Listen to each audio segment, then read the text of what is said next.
Yes, guys, welcome back to another stream. This episode of Elbins. It's been a long time since we've had an Elbins episode. It's been too long, bro. We've let the people down. Oi, let's get this wee out of here. I've been ready and available. You were selfish enough to decide that you wanted to move to a new house, so I think you'll find. I let the people down. Guys, make sure you subscribe to the channel. Make sure you subscribe to Nobbins. Link in the description. Make sure you guys are smashing the like button as well. Let's see who we've got in the building, man. Let's do some shout outs. We've got Dash, Marshy Boy, Vincent Suvic, City Avenger, Matthew, Beyond Belief. Big up to Patrick, who's on with me tonight. Who else we got in there? Vincent Company. Mad Dog says Gibraltar is Spanish. It's been reported as well, haven't you seen that? Yeah. Like Rodri popping off. Yeah, it's been reported. Gibraltar have reported. Gibraltar FA have reported Rodri to UEFA. Oh my god! So he started an international incident. Like we don't need any fucking more international incidents. Our Rodri players are massive. Ballon d'Or winning, international incident starting ballers. Big up to Ashaz, Owen Page, Hassan. Big up to you, bro. Robo Johns, Sebastian Cappy. Elders in the building, Mank Ninja, Triad, big up to Lauren, Rehan, Isak, Bensi. Good to see you guys. Hope you're all doing well. Make sure you guys have smashed the like button, man. Listen, today I thought you all will do, we'll speak about some potential, and I thought Nobbins would be the perfect guest for this. We'll speak about some potential changes to tactics, because generally, every year, Pep Guardiola seems to change the tactics. He might not change it straight away, but usually as the season goes on, he does like change it. Obviously, last year we didn't really see John Stones pushing into the midfield. It was obviously Gvardiol going down the left-hand side, and we kind of played without a left winger for large parts of it, which obviously Southgate tried to copy.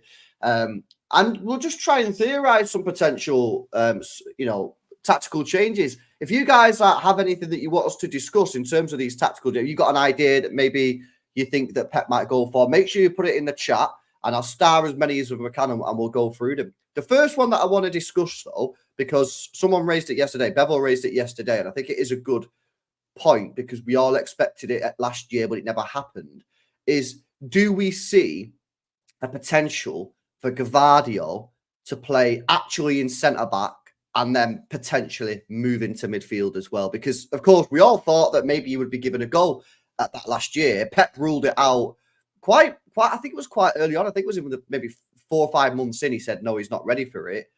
Do you think that we might see that this year, or do you still think that is something that we're unlikely to see? I think we might. I think that's sort of going to have to be accelerated because John Stones, as much as we love him, and to be fair, as fit as he was at the Euros, has demonstrated that he can't really be that guy in terms of being consistently available and fit all season.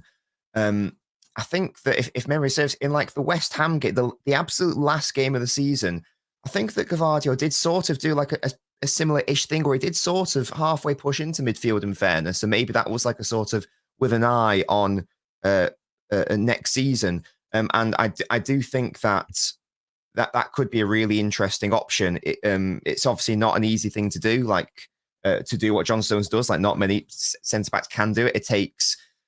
It's more than just being press resistant. It's also just like being really aware of like your space and weight and what zones you should be occupying and that sort of thing. So you need to be a very intelligent defender. And I think that the fact that we saw that Gvardiol push up to left wing at times this season, that tells me that this is a very intelligent defender.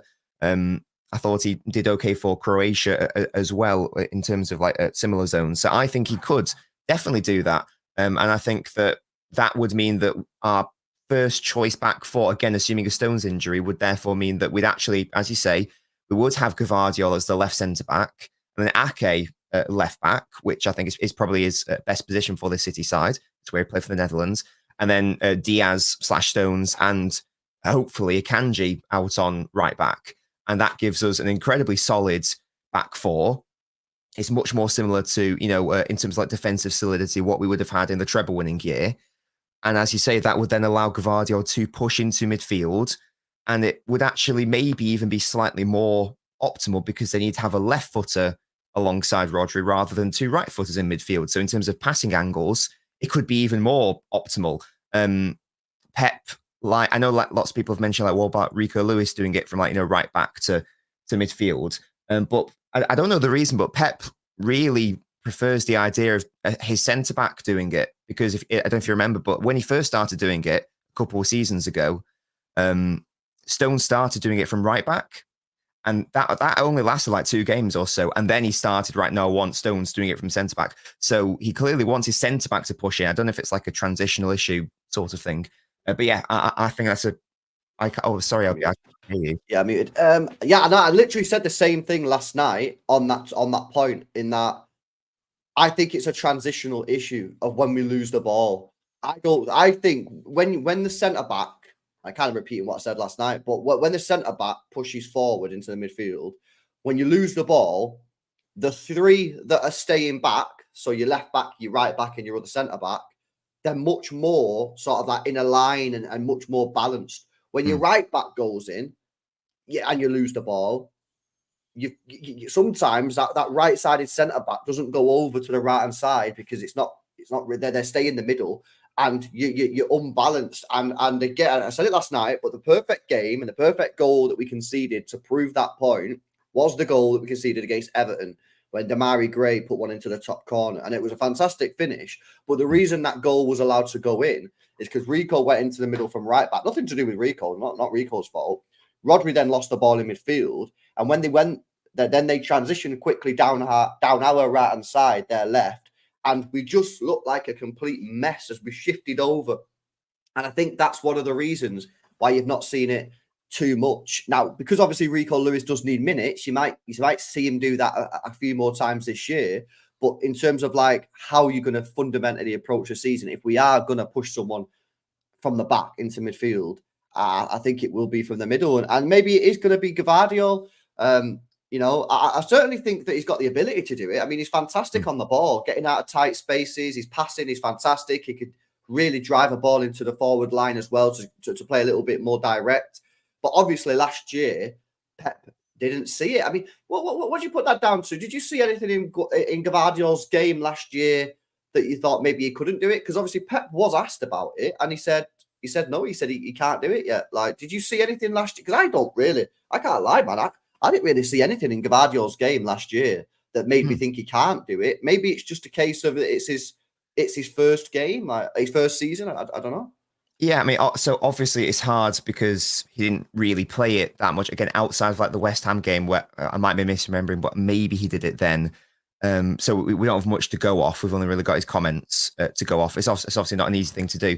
It's obviously, I can't really think of it being like an on-ball thing because he's very competent on the ball. His first touch is fantastic. He's very press resistant. He knows when to release and when to play a riskier ball. All I can really think of is maybe it's to do with, there's obviously a massive difference between playing out on either wing and then playing in the center in terms of that 360 awareness that you need.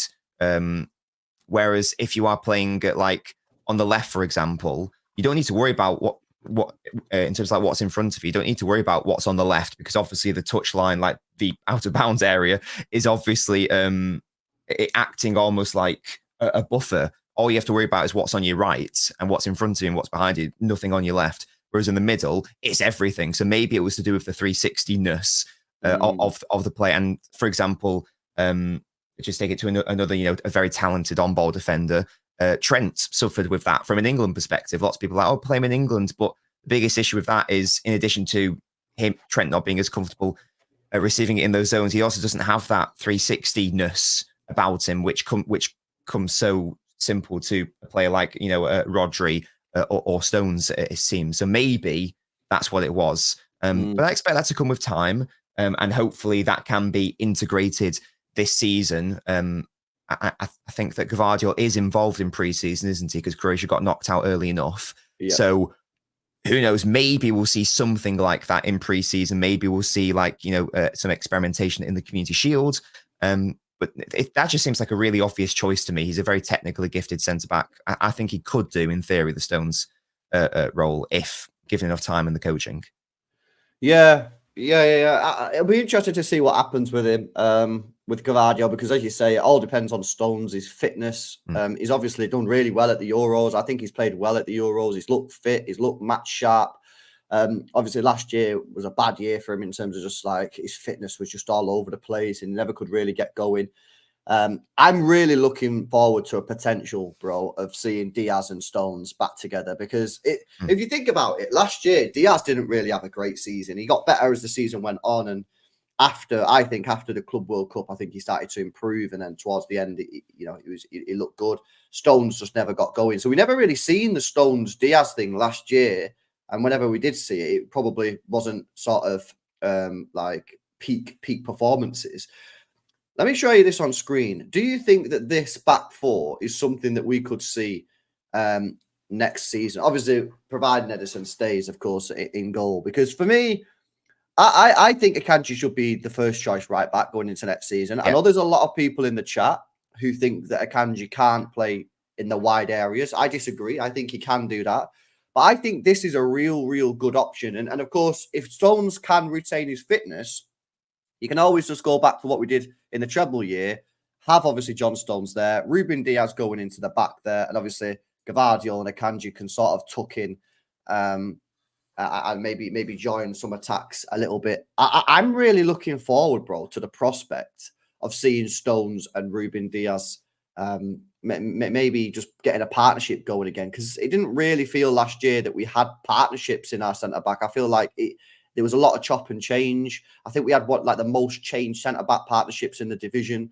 I feel like it's time to go back, if possible, fitness, providing that we can do that, to a partnership of Stones Diaz, man. I'm really looking forward to that.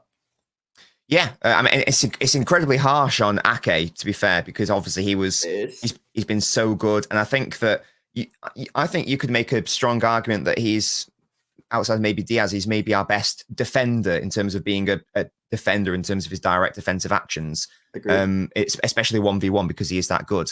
But I guess that's why it's good to have a strong squad. That is definitely a back four that could work. I think Stones doing Stones role like only he can do. Diaz in his favourable central centre back position. Akanji, that was the position he was in when we won the treble. And it's just the only difference is Guardiola is replacing Ake. Is obviously better on ball. What do you make of this? I'm hearing a lot of people. I've seen a couple of people in the chat as well. Akanji can't play in the wide areas. I don't know where this has come from. Who's saying that? Quite a few people. I've seen Aegon in the chat. I said, literally, bro, I've been speaking about it for days, and I keep on getting told that Akanji can't play in the wide areas. He's not mobile enough, apparently. He's not agile enough. So we're talking about the position where we won the treble in, right? Correct. Right centre back. Yeah. So that must mean the treble winning team's even better than I thought it was if we had a defender who couldn't even play the wide zones, defending those wide zones in the treble winning year. That is impressive. Yeah, of course he can defend the wide zones. Yeah, he's that's his bread and butter. I'd say I'd rather him play it right back than centre back for City, to be honest. Yeah, that's yeah. I don't know where that's come from.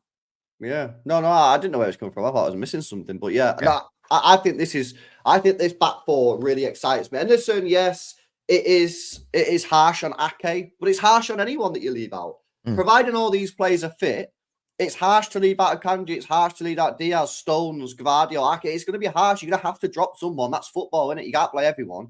But I think for me, obviously, I don't know when players are returning. Based on everyone being fit, based off everyone being back whenever, ready for the Chelsea game, this will probably be my back four. I think it's hard. It is harsh on Ake. And listen, if you wanted to play Ake over Guardiola, I'm kind of chill with it. Like I'm not moaning about it. But this personally would be my back four. Would Ake be in your back four, or would you go for this?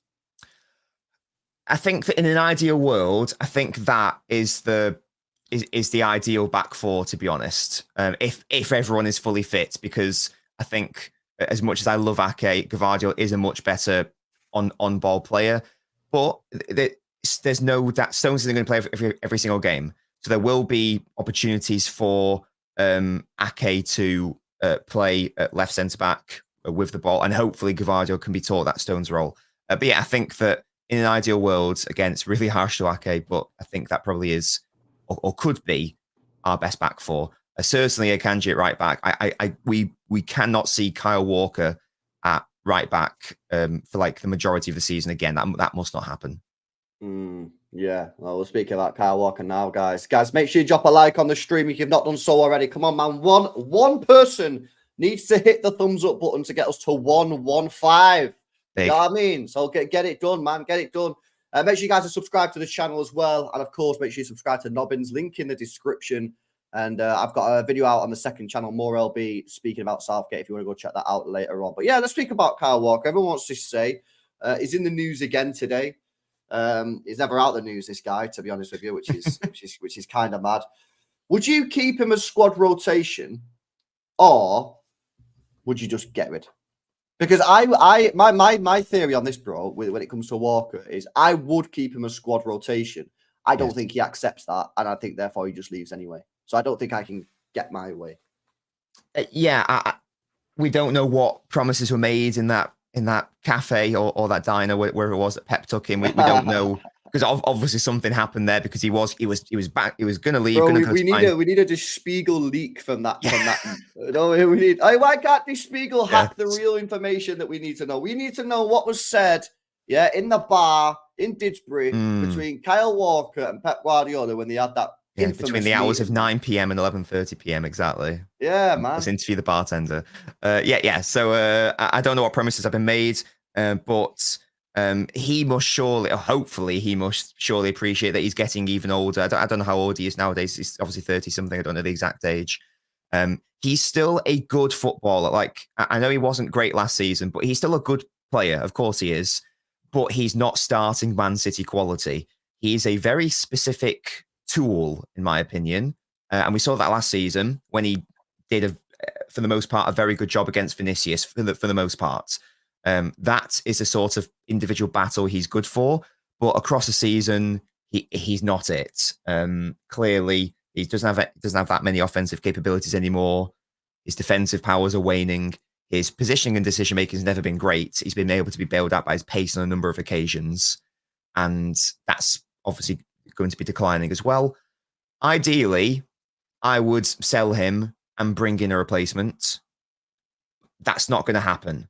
So I think that hopefully he can just accept a squad role. And if he doesn't, then I'm sorry, but if he gets unhappy, then whatever, just like leave next summer, and then we can worry about replacing him. But there will be lots of games. He'll have plenty of time, like the lesser games, etc. But yeah, for the most part, it should be Akanji starting. He's just a better right back. Again, there's a reason why towards the business end of the treble winning year, Walker didn't play in those big games. It was Akanji there. Yeah, no, I agree. And listen, I'm not one of these people who are like, get him out right now. Like, no, he's still a useful squad player. No, absolutely. Yeah, I would, in my situation, if I could do it, I would keep him as squad rotation. But the problem with that is I just don't think he's going to accept that, because look, he's 33 years old. Or is he 34? Is he 33 or 34? Oh, I don't know. He's 34. Right. And, he'll be 35 by the end of the season. And I just think if you said to him, right, Kyle, I want you to stay, but you ain't playing. Like, Akanji's my number one right back. And maybe Rico Lewis might be ahead of him as well. I don't know. That's up for debate, probably. I just don't think he accepts that. You know what I mean? He's been captain. He's won the league. Probably his last tournament for England as well. I just don't think he accepts that. So I don't know, man. I still think that he might leave. And we know there's interest from Saudi Arabia when it comes to Kyle Walker. We've seen that quite a lot. I still think he'll leave, because I don't see Pep. I don't see Pep having Kyle Walker as the number one right back going into the year. I just don't. I think that if Akanji is playing how he did last year, Akanji will play right back, and then he's just going to be on the bench. And I don't see it. Like I say, I don't want to disrespect him and just be like, get rid. I would keep him as a squad rotational player. I just don't think he does it. So I think he might be gone. Then the question is, do you need to buy a replacement? You got Rico Lewis. I guess it depends on how much you trust Rico, really, doesn't it? You know what I mean? And how willing you are to throw him into a big position, which is backup right back. And of course, you can play Stones there, but I'm not a massive fan of Stones at right back. To me, I think he's not agile enough. You know what I mean? In the way that he moves. So I don't know. Maybe we just send Rico in there. We do have Jan Kuto still available. Obviously, I know we negotiated with Borussia Dortmund. It doesn't seem like we're going to keep him. Frimpong is an option as well. Keep your eye out on that. But Yeah, it's an interesting one, isn't it, man, with Walker, and he does split the fan base. Some of the City fans just are desperate for him to leave.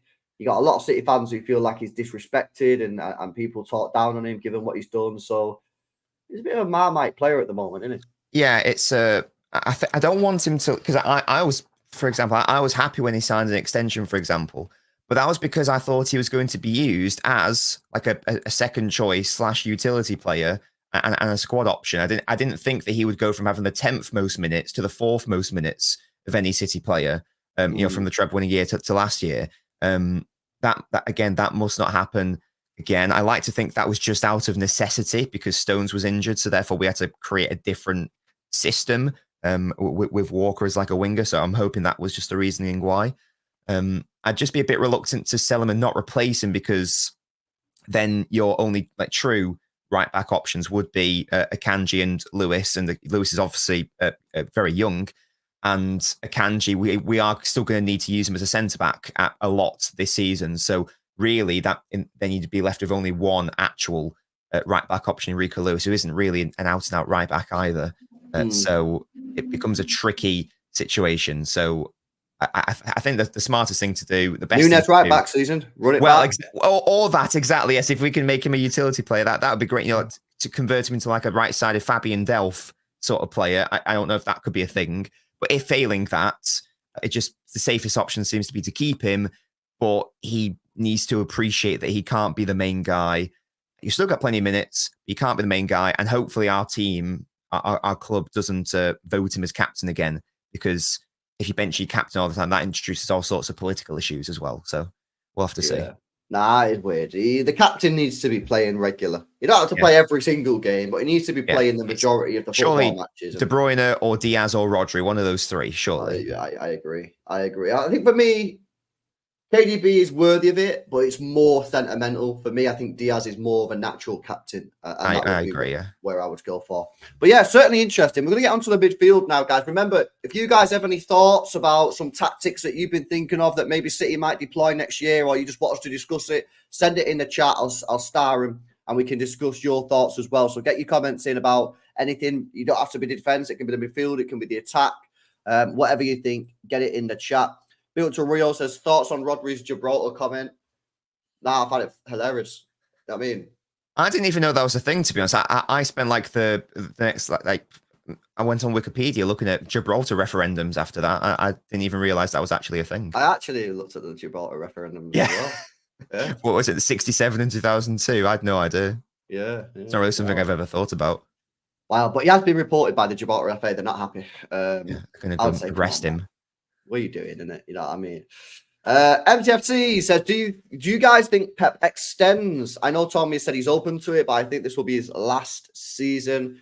Yeah, I don't know, man. We're being told that he's going to decide between like November and February, which is, you know, quite a long time, really, if you think about it. I have no idea, bro, to be honest with you. I'm hoping that he does. We're being told that he likes it in Manchester. His family are chill and that, but I don't know. I genuinely have no idea whether he's going to stay or not. I think it's just is what it is. It's up in the air. I'm hoping that he is. He seems happy every time he does an interview or that. He always seems chill, but you never know what's going inside someone's head, innit? Yeah, and again, I don't think Pep knows. So there's no way that we're going to be able to predict what Pep's going to do, because Pep doesn't even know what Pep wants to do. Otherwise, he probably would have. You'd think he would have like announced what he'd do by now. So he's clearly. Like it's always like this towing and swaying of, yeah, I'm going to leave. Oh, but now I feel good, but now I don't know. So yeah, we'll just have to wait and see. Hopefully it extends, obviously. Yeah. He needs to do a clean 10 years at least, surely. Like, well, this is the thing why I'm thinking, like, surely you're going to do another year, you know, get to the 10. Like, why would you do 9 and not do the 10, you know?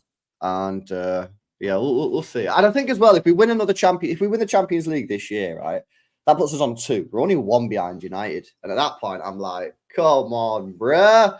You got to stay and get that third one to be level with United on the Champions Leagues and then leave, because he's not going to catch them up in the Premier Leagues anytime soon. You know, they're like 10 ahead of us or something. So, you know, that's fair, isn't it? You know what I mean? Yeah, why do 10 and not do 15? Yeah, we'll keep this going for years. So, yeah, we'll see, man. But I don't know. MCFC, hopefully he stays. But right now, no idea.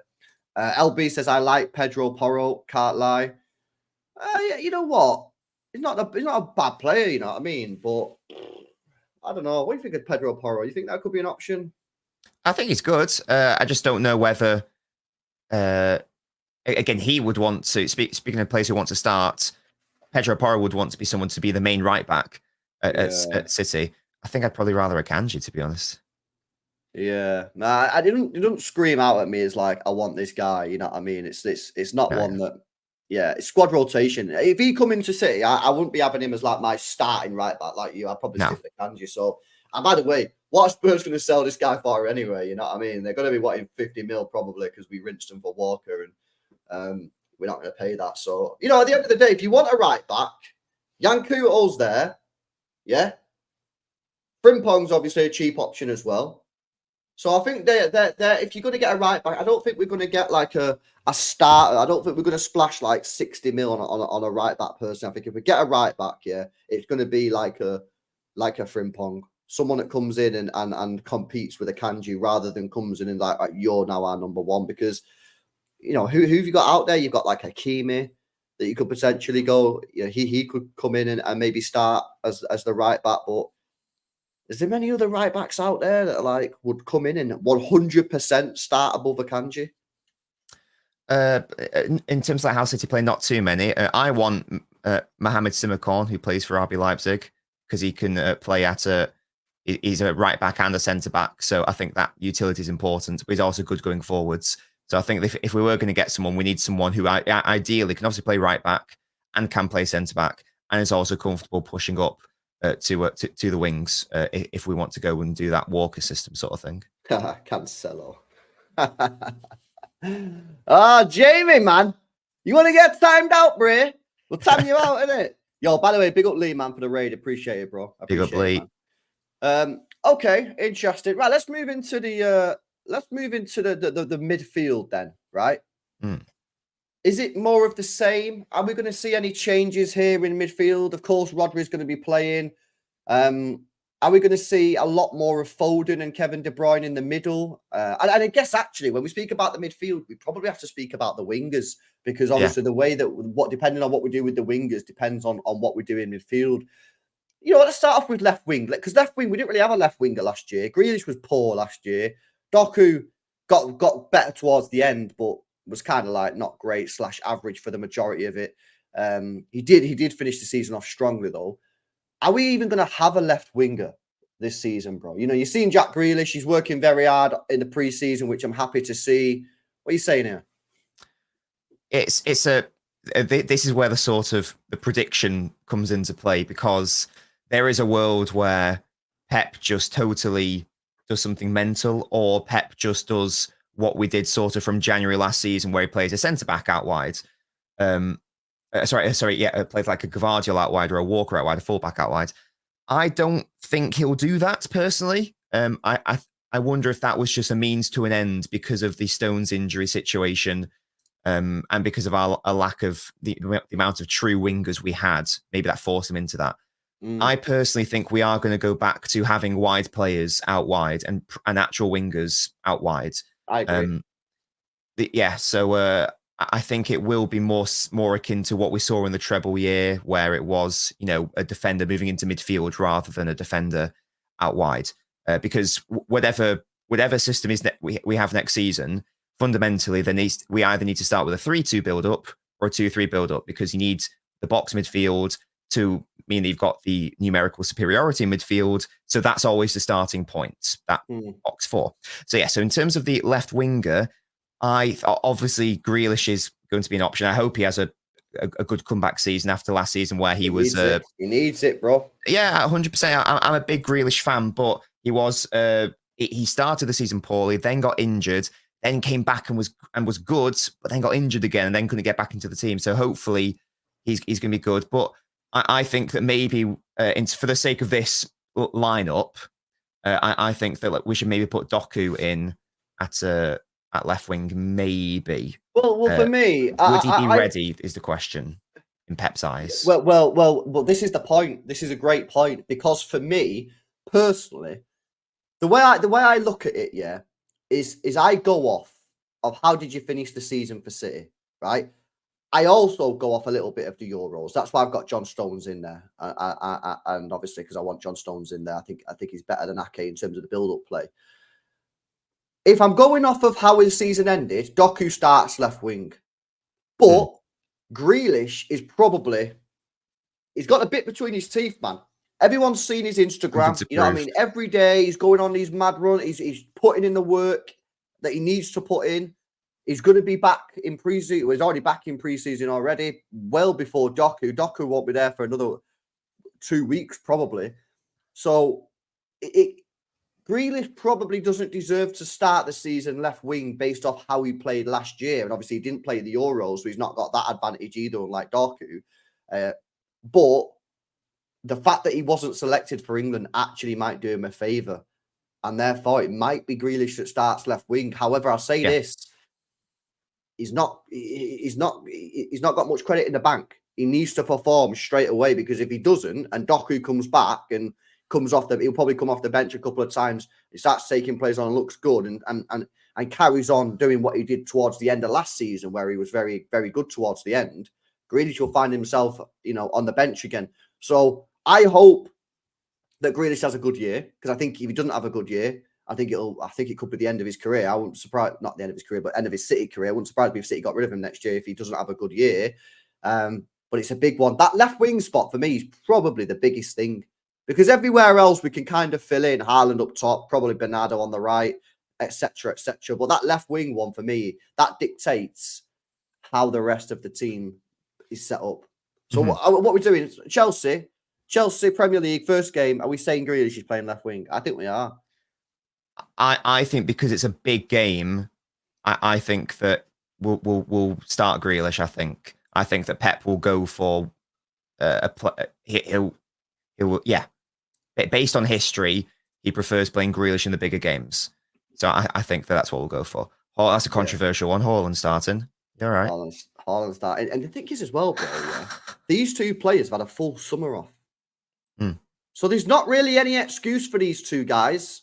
Do you know what I mean? You look at Bernardo, Portugal. You look at Rodri, obviously went all the way.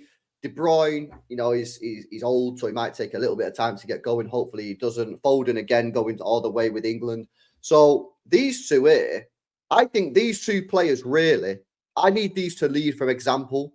I need these to lead from the front, and I need these two to be our key players at the start of the season, just while everyone else catches up. Because, some of these players that are on the screen now, some of the players that we're going to put in the midfield and right wing, some of them might not be in training for another 2-3 weeks, guys. You know what I mean? And therefore, when we play that first game against Chelsea, they might not be fully up to speed. There's no excuse for players like Haaland, players like Grealish, who haven't been at the tournament and therefore should be super fresh, super ready for that first game. We need those players to lead by example. Are we saying Bernardo Silva's staying, bro? I think he is. What's that, sorry? I think he's staying. I think he's staying as well, yeah. I noticed you immediately want to pop him in at right wing. Okay, I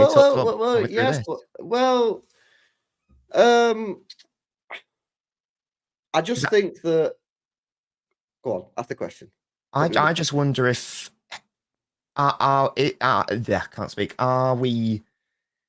Is right wing Bernardo a thing of the past? Is that done as a concept in terms of, is that optimal anymore? I don't know if it is. I think last season we saw that. I think Bernardo. I love Bernardo. I think he struggled out wide last season. Yeah, he did.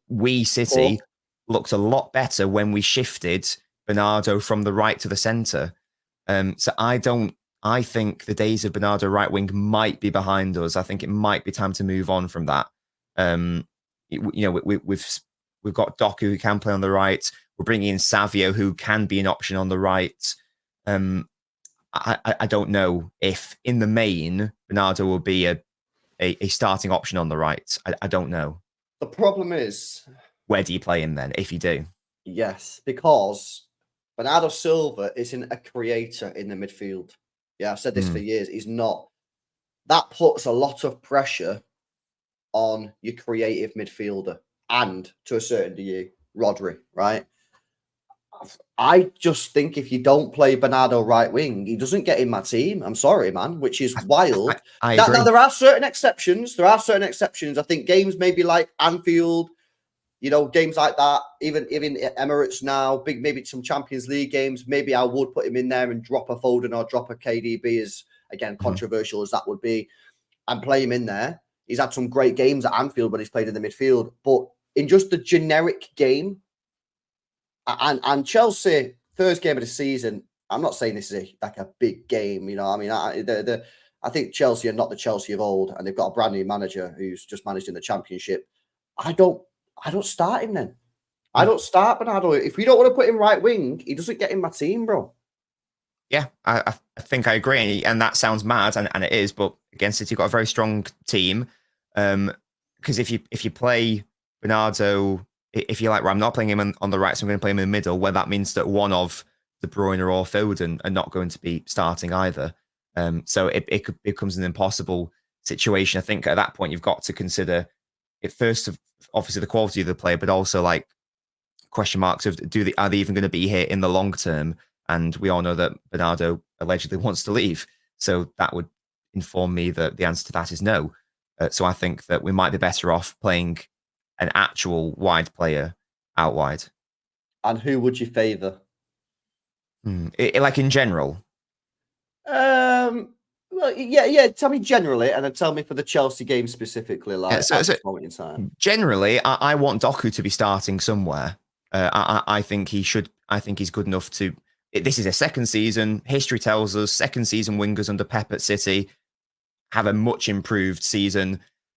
I think that we initially signed Doku to be a right-sided player as well. I think that is important. If I know that he played the majority on the left, but if people remember his first games, in fact, I can't remember the game, but the first game he literally came on the right or started on the right, and then like at halftime moved over to the left or something. So he was initially brought to be a right-sided player. I really like him on the right. I think his game is simplified on the right. He can just focus on beating his man, like popping a cross in. So I would personally, especially if Grealish is starting on the left in this scenario, I'm having Doku on the right. Any shout for Bob? He's obviously not been at the Euros as well. So if you played Bob, that'd be a front three that's not been at the tournament. So it would all be very fresh. Obviously, played a couple games last year, played very well in the majority of those.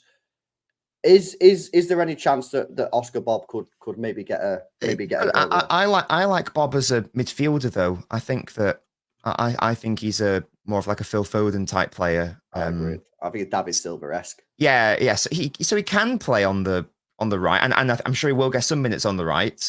But in terms of like what is his future looking like, I think he's more of a central player, like a pocket player, say like a Silva or Foden or whatever. So for the purposes of this, I'd rather an actual winger, so Doku or Savio, because he can also play on the right. I don't really mind which one it is, but just because it's Savio's first season, I doubt he'd be thrust in immediately. That's why I'd probably more for Doku. But so it's obviously your lineup. We can put in whoever you think. By the way, guys, I have just put a poll in the live chat, man. So if you're watching live now, go to the live chat section of on your phone or whatever and click on who you want to be right winger in that first game against Chelsea. If you're watching us back on replay, comment down below who you'd play right winger. I think it will be Bernardo, by the way. Yeah, I think it will be Bernardo. And personally, I would go for Bernardo Silva for the first game. However, I'm not locking him in as my right winger for the season. Because as you said earlier, and you were right to say this, it wasn't particularly great last year on that right-hand side. Now, I do think part of it may be due to the fact that he didn't really have much support from Walker playing right back. And I felt like a lot of times, obviously, we had midfield issues. How many times did we do streams and we talking to each other, guys, where we're speaking about our midfield issues when Alvarez was in the pocket? And maybe he was just a bit isolated and couldn't do too much. So I would give it to Bernardo personally, but I'm not. That's not me locking him in for this season. You know what I mean? If he plays how he did last year on that right wing, then very quickly it'll be Doku or Savio or maybe Bob. But yeah, guys, vote in the live poll. Poll's now live. We'll come to it in a minute. Bro, is it just Rodri, Kevin De Bruyne, and Foden? Are we going to run Foden and Kevin De Bruyne this year. Where's he going, man? He didn't took the question, Ray. Sorry, I chopped something. Oh, sorry. Apologies. I'm listening. How we see? I'm going to put Rodri in here, obviously, right? Because we don't currently have anybody else. Even if he's injured, he's just got to play because our club has just still not signed anyone. Yeah. Is it just Kevin De Bruyne and Foden still, or is it going to be the thing where we play Kovacic, maybe someone else? We've not signed anyone. Like, surely it's just Kevin De Bruyne and Foden, no? It's just a shame that our first game back is it at Stamford Bridge as well. Yeah. Right. Yeah. It's a massive shame that our first game is quite a tricky one in terms of like a team who we have struggled with. You know, we didn't beat them last season. They probably played better than us over those 180 minutes we played last year. Yeah, true. I'm reluctant. So therefore, even though I want the main midfield to include, you know, Foden and De Bruyne, etc., I'm a little bit reluctant to do that because if we're basing it off this game, because a big reason why we struggled in those games was because Rodri didn't have a proper midfield partner. He had Alvarez in one of the games at the Etihad. So if it's for the first game, I don't think that it can be Foden, De Bruyne, because you've got to think about it from an off-ball perspective. We'll have two midfielders in our 4-4-2. We'll have Rodri alongside someone. Now, in the past, that was Gundogan. Yep. For some reason, at the Etihad against Chelsea, it was Alvarez. I'd be amazed if Foden was given that much responsibility straight from the off. I think long term, I'd love that to happen, but I don't think that he'll have De Bruyne doing that, especially coming off like the Euros and given his fitness concerns. And I don't think he trusts Foden to do that from a defensive perspective yet. So this is why we need this extra player, man. You know, this is why we need the Bruno. This is why we need this guy who can do the Gundogan role. Mm-hmm. And listen, this is why Kovacic is a bit of an enigma in the sense that, like, he can do it. He just offers nothing going forward, and that's a slight issue. You know what I mean? I suppose Rodri can then offer something going forward, but so you can do that, but then you're leaving Kovacic in a more defensive position, and I don't really like that. You know what I mean? I'd rather have someone that can go forward and leave. Personally, doesn't leave Rodri doing what he does best, even though his numbers last year were a joke. I agree, bro. I'd be surprised based off how it went last year if against Chelsea we went with Kevin De Bruyne and Foden. And given the fact that Foden did get to a final, I know Rodri did as well, but at the moment we have to play Rodri because we have nobody else.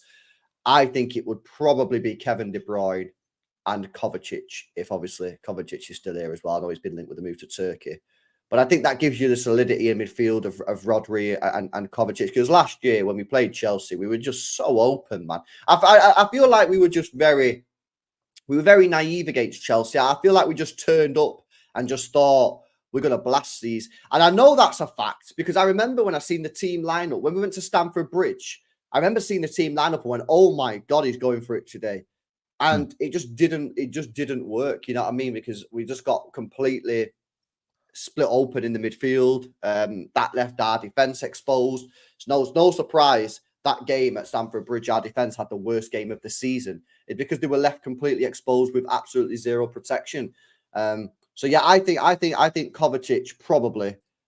Do you think he'll go De Bruyne, or do you think he'll go Foden? So I don't really know what the rest situation will be like. But if we're going to assume that they're both available, I think he probably would start Foden and then look to bring on De Bruyne as an option off the bench for the first game of the season. That's what I would predict. Interesting, man. But again, I don't know what Foden's fitness levels are like, or any of the England or Spanish lads. Even Akanji, to be fair, because he had a deep tournament. Of course, it's tricky to say at this moment in time because we don't actually know what's going on with them. I think they're deciding this week. I seen it on yesterday online that I think they're deciding this week when they're all coming back. But obviously, I think Rodri might get an extended thing. So, yeah, listen, that's not a bad 11. Yeah, what I would say is that because obviously this is we're trying to make this team with an eye on it being the first game of the season. So that's why we're not having Foden and De Bruyne in the same team.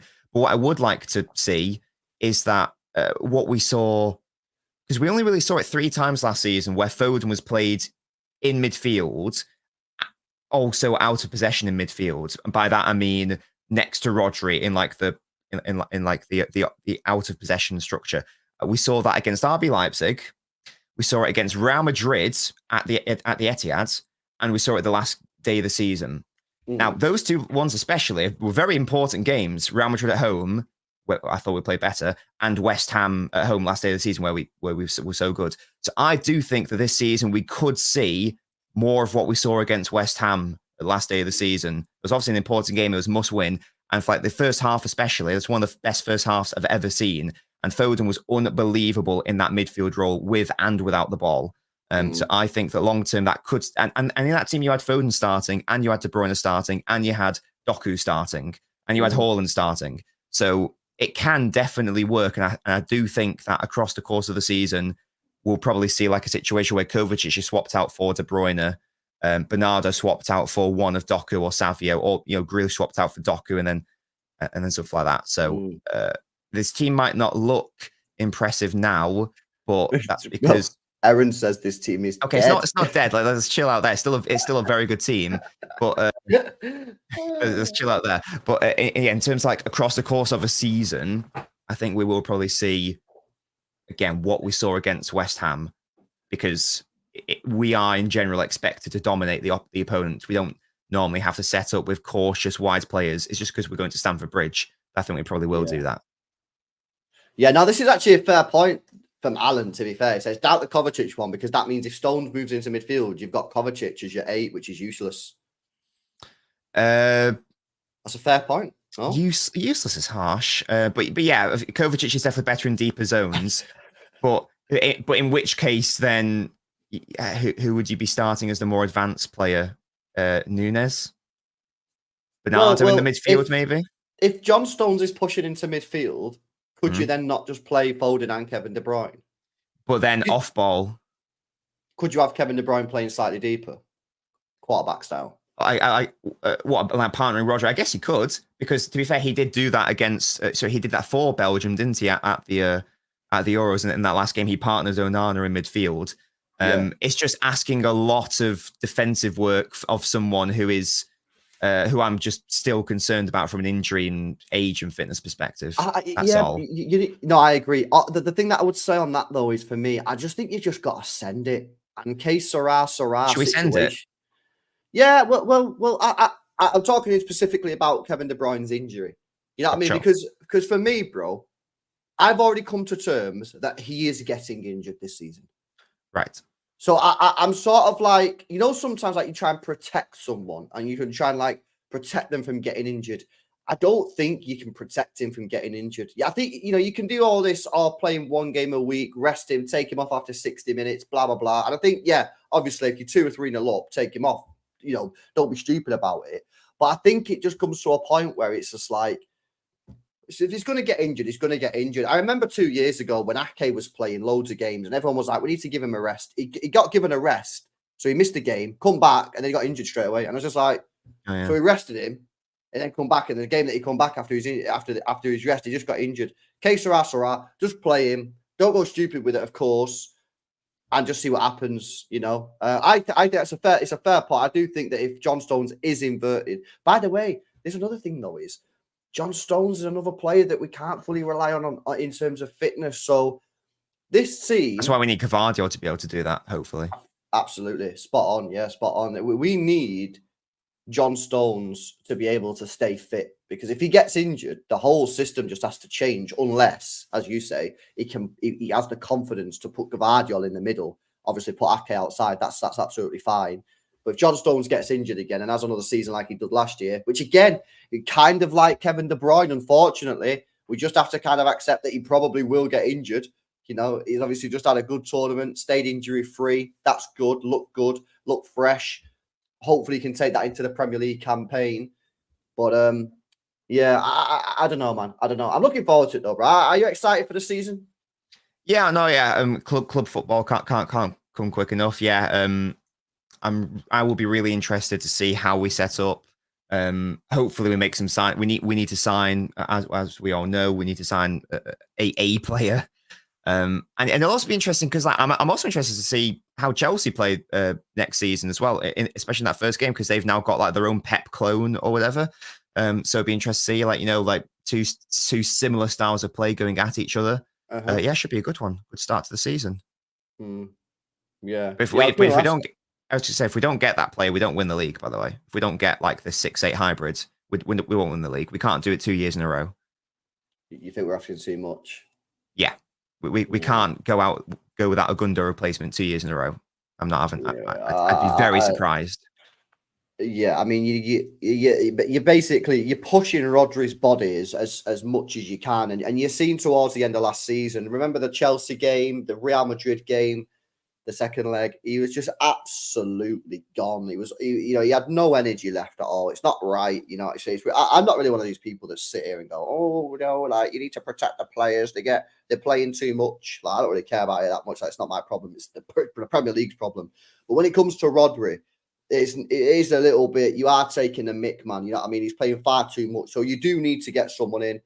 We have to get someone in. It's ridiculous if we don't get someone in. You know what I mean? You know, you've got. I know you're not a massive fan of this, but you know you got Kimmich. You could get in at a relatively decent price. You know, you could probably get him for 40 million. So you don't have to spend 100 on Bruno. Like, obviously, I know you want Bruno. You're a massive fan of Bruno, and I'm open to Bruno as well. But if you don't want to spend 100 mil, you don't have to spend 100 mil. There are other players available, you know, that can do maybe not a good job in some people's opinion, but do a job and take that workload off of Rodri. So, absolutely, man, we have to get someone. It's bizarre to me, the radio silence and the lack of news, the lack of rumors on the DM. I find it absolutely bizarre. I know the Copa America and Euros are just finished, but even still, the lack of rumors I find very, very strange. Yeah, we'll have to see, man. We'll have to see. I don't know. Weird. Zubimendi. A lot of people are now, after seeing Zubimendi, are open to Zubimendi. Can Zubimendi play double pivot with Rodri, though? It could definitely happen. Of course, I'd just be more concerned about the fact that he is a 6. And as I understand it, he doesn't really play at 8. In my view, Yeah, you would have to put Rodri as the 8 then, wouldn't you? Yeah, which I'm totally against. So I haven't watched enough of Zubimendi, but as I understand it, he's a pure defensive midfielder. He's a 6. That's not going to be helpful because he's not going to play over Rodri. So great if Rodri's out, replacement, that's fine. But we need someone to do what Gundogan did. And this is why I keep saying we need a Gundogan replacement. We need a Gundogan replacement. It's got to be a 6-8 hybrid. So if you can do... Sorry, go on. Yeah, what about this guy, Fabian Ruiz? Yeah, I don't. Could he outright replace Rodri? Would be the question. He's the opposite to Zubimendi, isn't it? In the sense that I think he could play with him, but I don't know whether or not he could play DM on his own. Exactly. Yeah. It's got to for me. It's got to fulfill those two briefs. They have to be able to play in the same team as Rodri, so they get enough minutes generally. But more importantly, they also have to be able to replace Rodri / give him a rest. This is what Gundogan did for Fernandinho. This is what Gundogan did for Rodri. This is what we need, whoever it is who comes in, to be able to do. Bruno G, man. Listen, he was there. He was available, £100 million buy option, and we just didn't do it. Yeah, I find it very strange how we didn't activate that. If we really wanted him, I think, you know, especially given the fact that it's not particularly a big summer. You know, you bought Savio for what, 35, 40 mil.